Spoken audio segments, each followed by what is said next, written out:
Hey guys, it's Chris and welcome back to another Writing Wednesday video. And today I want to talk about what not to do when writing your damn book. We have to avoid info dumping. And how do we do that? Well, we make the reader work for it, but we don't want to let them know they're working for it. So we don't want to treat readers like they're stupid, like we just need to lay it out for them or whatever. We want to discern the information we need to get out there as far as world building or character development or whatever it may be, not through just statements like, he was a mean bastard. Getting it out there through dialogue, through actions, and through scenery as well. So what I'm going to do is do a little exercise, a nice little writing prompt that I've seen a million times. And essentially what you do here is you just take a character name and a couple qualities about that character. You give a character a want and a need, and they could be opposing, which makes for a really good story. And then you give a setting, and you combine all that into a writing exercise by writing it out kind of badly, as far as just like a first draft style, and then you come back and fix it by adding dialogue and scenery and action and all that kind of stuff as well. Also, before we get started, let me remind you that the Crimson Gods Indiegogo campaign is live. You can kind of see it behind me. It's a little blurry. We've already hit 20% of our goal, and I really appreciate the support. This is essentially the first pre-order of the Crimson Gods, so be sure to check that out. The link will be in the description below. So what we're going to do is hop over here on the computer. I'm going to actually use just a name and a couple character traits. Again, a want and a need of a character, and then actually a setting or whatever, and we're going to put all that together, and we'll write a really bad version first where, it's basically just an info dump, kind of to give you a good example of what not to do, and then we'll rewrite that using dialogue and action or whatever to kind of tell you the same information you need to know about this character in the right way. Although, again, it's not going to be perfect. It's just a writing exercise. But I highly suggest you try this out. And if you like videos like this and you enjoy this video, give me some names in the comments and a couple traits about that character name. And other people give me a location or a setting, and others leave a character want and a need. And we'll do this again in the future if you feel like this is really good content that kind of helps you get your writing to a better place. So anyway, let's jump over to the computer. Let's go through this exercise. Let's do it a shitty way, and then let's fix it up and do it the right way. Okay, so we're over here on the computer now, and we're in Word, and I just typed out, what I decided to do was just use a character name for my upcoming book, The Crimson Gods. So I used Amari, and then I put a couple traits here. He's stubborn and intelligent, and then a want and a need. He wants to live up to his father's expectations. I just kind of put that in shorthand there.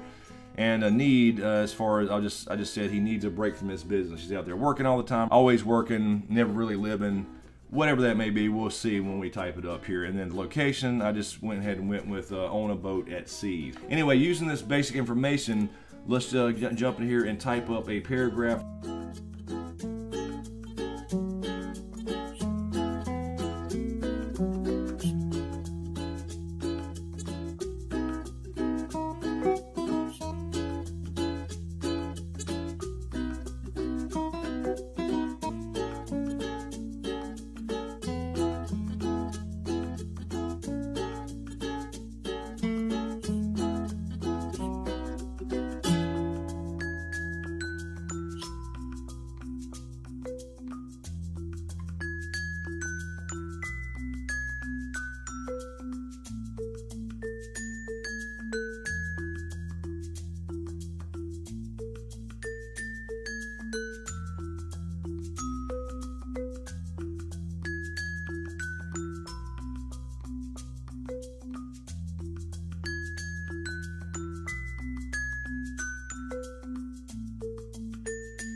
Okay, so what we have here is a horrible example. This is basically just telling everything we kind of needed to get across in our little character name, details, wants, needs, and the location. So here we have, I'll read this. This is supposed to be terrible. This is like, what you do when you kind of start your draft, just to get it out on paper before you come back and clean things up. So here's what we have.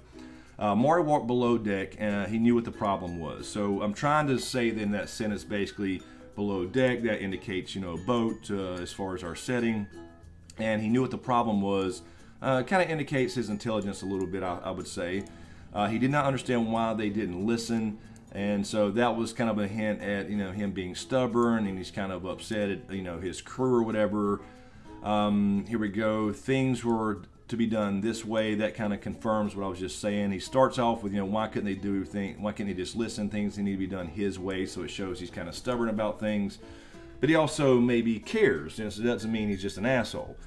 So when you have the boat rocked on the high seas, and you could spot the greenhorns a mile away, most are above deck yakking over the railing. So indicates he's got a crew there. We're sick or whatever due to the high seas. So that's showing you obviously his setting. You have a boat at sea. So now you confirmed that here where we said he walked below deck, that it is a boat at sea. It was as he thought. The motor had almost seized up again. That damn oil filter had fallen out. So again, kind of pointing back to his intelligence just by being wherever he was, assuming he was, maybe piloting the boat, or he was above deck, or heard a noise or whatever it was. You knew from his experience that he's intelligent and knew what the problem was. Oil floated on top of the water that had seeped in. Amari needed a break, and I straight up just said that. And I didn't, show it at all. I just said Amari needed a break. He needed to see dry land again. He had been out here too long, and the fishing had been terrible. So that confirms he is a fisherman on a boat now, because he could have just been on a boat and been a captain of some other type of boat or whatever. So with that saying he needed a break, he needed to see land again. But what would his father think? He had to keep going, even if he had to do it all by himself or all himself. So that tells you that, he needs a break. Basically, we told you everything. So basically, this is all one information dump. We basically told you straight up where he's at, what he's doing, who he is, what he wants, what he needs. So now let's go down here and redo this. We'll use the same scene as far as, what's going on in the scene. But this time, we're going to use all this information, get all this information out to the reader by showing the information through dialogue. We're going to show some information through scenery and through action, even the storyline itself, and make sure it's kind of relevant and natural. So again, this is the first draft up here. Supposed to be terrible, and it is. And so let's go in here and make it better and do it through action and dialogue and all that good stuff as well, and fix this thing up. So here we go.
So here we go. We have updated all this old stuff up here where we just told everything just based off, again, our character, wants, needs, and location.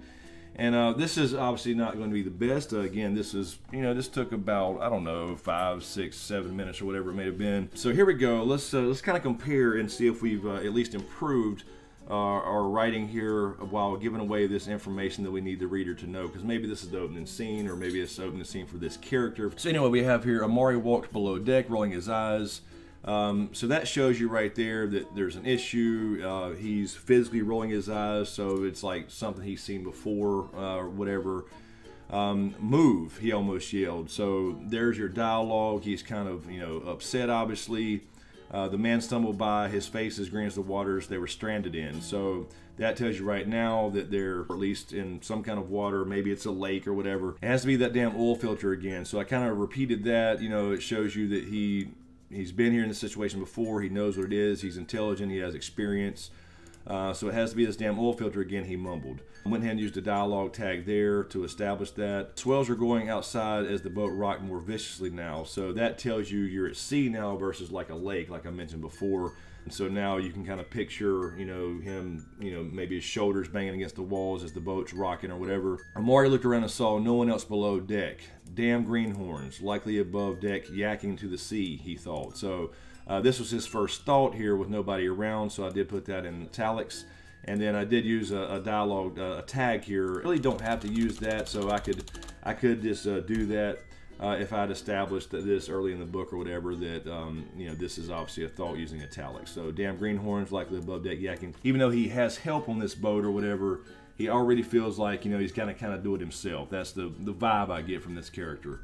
So then we move on to, he heard a loud pop and saw smoke billowing out from the engine room. So again, we're setting up a scene now. So that's telling you there's a problem as opposed to just saying up like we did up here. This is a much better way to show you what happened here, is sort of instead of telling you. Heard a loud pop and saw the smoke billowing out from the engine room. He walked in, waving his hand, trying to see. He bent over coughing and noticed the oil floating on top of the water that had seeped in. So this whole paragraph here basically shows you the scene, sets up the scene a little better than just telling you they were at sea, the engine was broke, and there's oil now all over the floor floating in the water. He caught his breath and put his hands on his knees. He saw the motor still smoking and knew it was done for. He walked to the corner and sat in the wooden chair defeated. Now this could be a little better here. I'd probably actually not do this. Obviously a third round I would fix this because I don't want to just say defeated. So I would say something like, and sank into the wooden chair or something like that. I think that would be that's still not great, but I think it's better than, he's defeated. This shows you he just kind of almost gives up just for a moment. He walked to the corner and kind of sank into the wooden chair, basically almost, at least in that moment in his mind, giving up just for a minute, even if he, turns around. So you can kind of see him sitting there in the corner in his chair while this, engine's, sitting there smoking in front of him. There's nothing he can really do about it, So that gives you the idea that he's defeated, as opposed to what I just had before, where I just put that he sat there defeated. We go down here, and now we have some dialogue. Amari, came a voice from the hallway. So we introduce another character, so we can let him, tell us how he's feeling and what he's doing. Yeah, I'm here. Oh shit, Pete saw the C's motor. Well, just noticed that there, need to fix that. Well, looks like this fishing trip is over. The hell it is. Dad wouldn't let this stop him. He would row the damn boat and use a rod and reel if he had to. So this goes back to what we got up here. That Amari is stubborn and intelligent, but definitely the stubborn part here, and also addresses he wants to live up to his father's legacy or whatever it may be. So that definitely gives you that information, and he's telling it through dialogue as opposed to, hey, he's a fisherman and he wants to live up to his dad's expectations. And then the Pete guy here comes now with established conversation back and forth. Amari, you need to get the hell off this boat. Yeah, I do, but duty calls. We can get a few more days with one motor. Yeah, we got to keep going, instead of, just something up here where I said he had to keep going even if he had to do it all himself. He's basically saying, look, we have to keep going, but he's doing it through dialogue. So you're getting a better sense of this character and how he thinks. Like he's sitting there for a moment, he takes a moment to kind of like take a deep breath and center himself or whatever, but he knows he's got to kind of push through and get it done. That's just because he's stubborn. Again, going off this information up here that he's stubborn and intelligent. And then it shows you here, this is for the last sentence to kind of close out this scene. Pete walked out without saying another word. Amari slumped in the chair and sighed deeply. So I think that shows you that Pete kind of knows how he is. Like he's not going to argue with him anymore. He knows that he's the captain apparently, or whatever, and he knows that it's not going to do no good to argue with him and say let's go back to port, take a break or whatever. He's already told him he needs a break, and he actually agreed with him, but yet duty calls. So it shows you, for at least this character, for the information we have, that although he's stubborn and intelligent, and he does need a break, that his want to live up to his father's expectations overrides his needs, and that's the mark of a good character, a good story. So this again is not good by any means here as far as this whole paragraph here, but it's certainly a lot better than this up here. I mean, this is all just basically an info dump, and this is more setting a scene here. So it can be improved on a lot. Again, it's not supposed to be perfect. This is the process. So this would be kind of your first draft of your paragraph, your chapter, or even maybe your book. This may be your second draft here, where you go in and start adding more detail and some dialogue and actions and setting up scenes and all the good stuff. So both of these do the same thing. They give you all the information you have up here about this character, you know, his name, a couple of traits about him, his wants and his needs, and his location. This one here is just an info dump, and this one here is a little more fleshed out. Again, it's not great. This is just a little writing exercise, but this will make you a lot better. This gives you an idea of what this actually looks like, all these little tips and tricks in action. So I hope this was helpful for a lot of people. I know this was a bit long of a video, so I thank you if you made it this far, but I wanted to show you the full process, and essentially that's the process for the entire book. You know, you get it out on paper on the first draft, it's going to be terrible. Obviously you can add some dialogue and things, whatever. It's not going to be a complete info dump, but then you come back the second, third, or fourth time, whatever it may be, and you clean it up and you add that dialogue and you make things better and start showing versus telling, and then you're giving that information you need to give about that character or whatever it may be to the audience in a more natural way where they're actually into the story. Anyway, you can click right over here for more writing advice, tips, and tricks videos. You can click right over here for more videos as well. And if you dig what I do here, please give these videos a like, comment, and a share. And of course, be sure to subscribe to get everything and click that notification bell so you're notified when I drop a new video. So thanks for watching, and we'll see you next time.